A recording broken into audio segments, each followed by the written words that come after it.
Master, तुम इन छोटे छोटे बच्चों में तुम क्यों बैठे हो? मैडम जी हम पढ़ेंगे आपकी कक्षा में। क्या? मने की एडमिशन लेने आए हैं। अच्छा, क्या नाम है? लाल बाबू। घर कहाँ है? गोपालगंज। अच्छा, तो कहाँ पढ़ते थे? आड़ी बाड़ी में। कहाँ? आड़ी बाड़ी में। अच्छा, तो ABCD आता है? जी मैडम जी। चलो सुनाओ। सुनिए।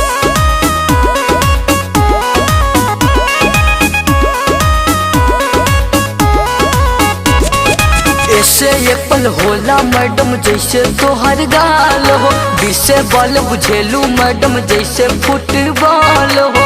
ओए, ये क्या बकवास पढ़ रहे हो? ऐसे एप्पल होला मैडम जैसे तोहर गाल हो, बीसे बॉल बुझेलू मैडम बड़का फुटबॉल हो। शीशे क्यूट लगेलू मैडम करिया करिया साड़ी में। हाय करिया करिया कहनी होता एगो शायरी याद पड़ गई, सुना दी का मैडम? हाँ हाँ, सुनाओ सुनाओ। काली काली साड़ी में कढ़ाई नहीं होती है।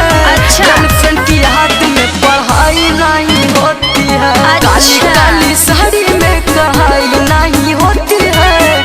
गर्लफ्रेंड की हाथ में पढ़ाई नहीं होती है। अच्छा, माने कि तुमको लव चब का भी जानकारी है, गधा कहीं का।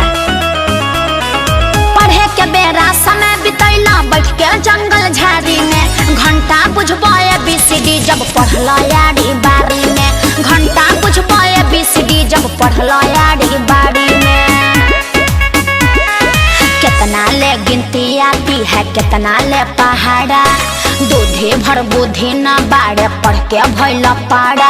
ना मैडम जी, हम बहुते जानते हैं। हाँ हाँ, वो तो दिख रहा है। 100 तक गिनती आती है और पहाड़ा आता है, कैसे छोड़ी पटती है ये सब बड़ा आता है। गधा। डिसेंट आप है मैडम, ग्लूकोज है बाड़ी में। ओहो, तो ग्लूकोजो के बारे में जानते हो क्या?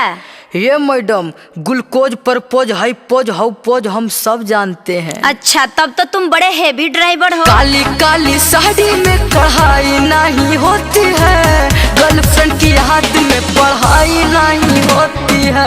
काली काली साड़ी में कढ़ाई नहीं होती है। गर्लफ्रेंड की हाथ में पढ़ाई नहीं होती है।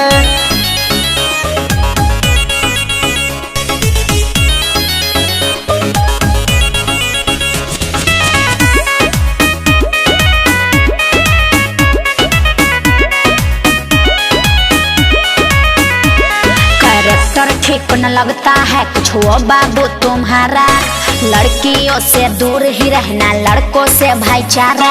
अरे ना मैडम जी, ऐसा कुछ नहीं है। देखो जुड़ के मैडम जी आपको बहुते भाएंगे, हरदम रखेंगे ध्यान, चाय पानी लाएंगे। इससे इसको टेंशन नहीं के पापा बड़ी कबाड़ी में। काली काली साड़ी में कढ़ाई नहीं होती है। गर्लफ्रेंड की हाथ में पढ़ाई नहीं होती है। काली काली